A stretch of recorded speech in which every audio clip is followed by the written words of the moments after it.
জিপিএ-5 শিক্ষার্থীদের অনেকেই জানে না জিপিএ মানে কি। বাংলাদেশ সম্পর্কেও তাদের ধারণা কম।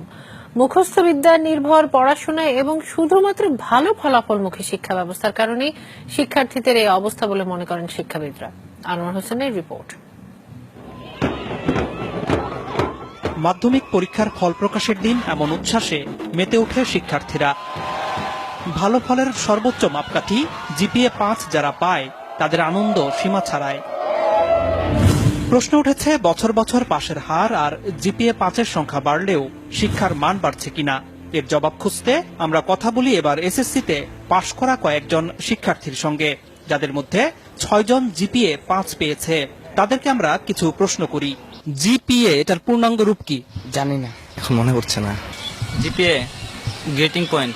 এসএসসি এটার পূর্ণাঙ্গ রূপ কি? এখন আমার মনে পড়তেছে না। Junior school certificate, school secondary certificate. আমি জিপিএ-5 পেয়েছি, ইংরেজিতে কি হবে? I am GPA 5. I give a GPA 5. I get GPA 5. I will. মোট 13 জনকে প্রশ্নগুলো করা হয়েছিল, কিন্তু কেউই সঠিক জবাব দিতে পারেনি। এসব শিক্ষার্থীর কাছে এরপর করা হয় সাধারণ জ্ঞান এবং বিজ্ঞান বিষয়ে কিছু প্রশ্ন। পাঠ্য বইতে বিভিন্ন সময় পড়লেও খুব কম প্রশ্নেরই সঠিক উত্তর দিতে পারে তারা। শহীদ মিনার কোথায়? সরি জানি না। অপারেশন সার্চলাইট এটা কি? অপারেশন সার্চলাইট জানি না। অপারেশন করার সময় যে লাইটটা জ্বালায় ওইটা হয়তো জানি, কিন্তু তার বেশি কিছু জানি না। 25শে মার্চ কাল রাতে পাকিস্তানি হানাদার বাহিনী যে প্ল্যানিং করে আমাদের দেশে হঠাৎ আক্রমণ করে, ওইটাকে অপারেশন সার্চলাইট বলা হয়। শহীদ বুদ্ধিজীবী দিবস কবে? শহীদ বুদ্ধি দিবস জানি না। 17 আগস্ট। 10 ডিসেম্বর। আন্তর্জাতিক মাতৃভাষা দিবস কবে? জানি না। স্বাধীনতা দিবস কত তারিখে? স্বাধীনতা দিবস 16 ডিসেম্বর। বিজয় দিবস কবে?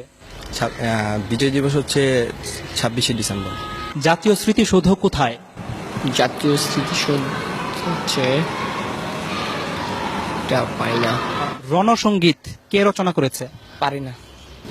রবীন্দ্রনাথ ঠাকুর। বাংলাদেশের জাতীয় সঙ্গীতের রচয়িতা কে? কাজী নজরুল ইসলাম। মাউন্ট এভারেস্ট কোথায়? ইংল্যান্ড। তুমি সায়েন্সে পড়েছ। পিথাগোরাস কে? একজন ঔপন্যাসিক। নিউটন কোন তত্ত্বের জন্য বিখ্যাত? জানি না। আইনস্টাইনের কোন তত্ত্ব কি তোমাদের পড়িয়েছে? আইনস্টাইন না, নিউটনের পড়ছি, কিন্তু আইনস্টাইনের পড়ি নাই। নিউটনের তত্ত্বটা কি, নাম কি? গাছ থেকে মানে আপেল পড়ে যেই তত্ত্বটার নাম কি? নামটা মনে নেই। বাংলাদেশের বর্তমান রাষ্ট্রপতির নাম কি? বাংলাদেশের বর্তমান রাষ্ট্রপতির নাম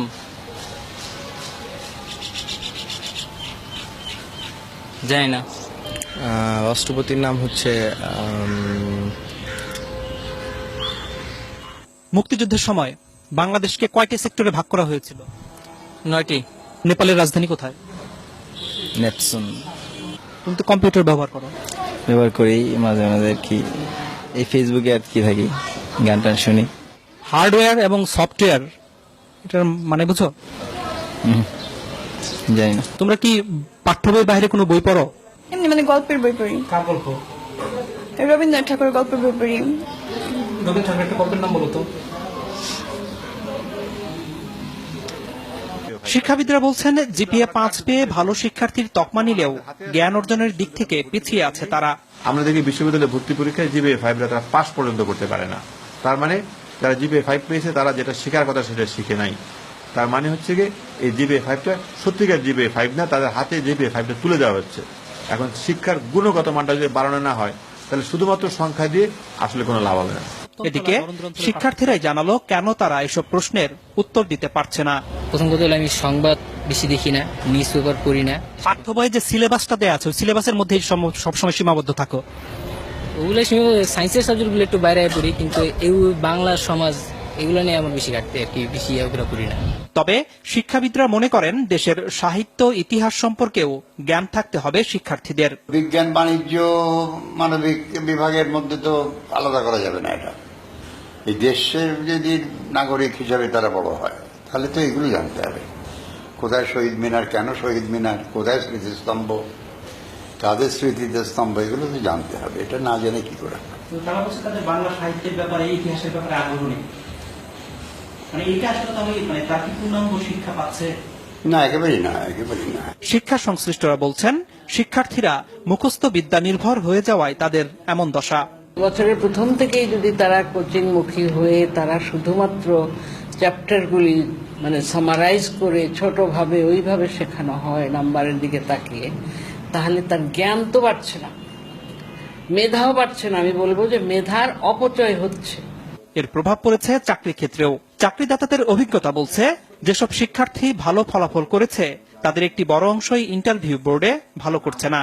ট্রাফিক জ্যাম নিয়ে কিছু একটা লিখতে বললাম, বা এখন হয়তো ওয়ার্ল্ডে কোনো একটা ইভেন্টস হচ্ছে, সে কোনো একটা খেলা টুর্নামেন্ট চলছে, বলি যে এটার উপরে লেখেন, যা মনে হয় আপনি বাংলায় লেখেন, ইংলিশে লেখেন। উদ্দেশ্যটা থাকে হচ্ছে তার সেন্টেন্স মেকিংটা দেখা, থিঙ্কিং প্রসেসটা কি এটা জাজ করা, অ্যাটিটিউডটা দেখা। ফলাফলটা ভালো আসে না। জেনারেল নলেজটা ডেটোরিয়েট করেছে এবং কমিউনিকেশন স্কিলে ডেটোরিয়েট করেছে, বোথ রাইটিং স্কিল এবং ভার্বাল স্কিলটাতে। এমন বাস্তবতায় শিক্ষার্থীদের গুণগত মান নিশ্চিত করতে তারা যেন মুখস্থের পরিবর্তে পাঠ্য বই আগাগোড়া পড়তে এবং পাঠ্য বইয়ের বাইরেও বই পড়তে উৎসাহিত হয়, সে ব্যাপারে অভিভাবক এবং শিক্ষকদের জোরালো ভূমিকা রাখার আহ্বান শিক্ষাবিদদের। আনোয়ার হোসেন, মাছরাঙা সংবাদ, ঢাকা।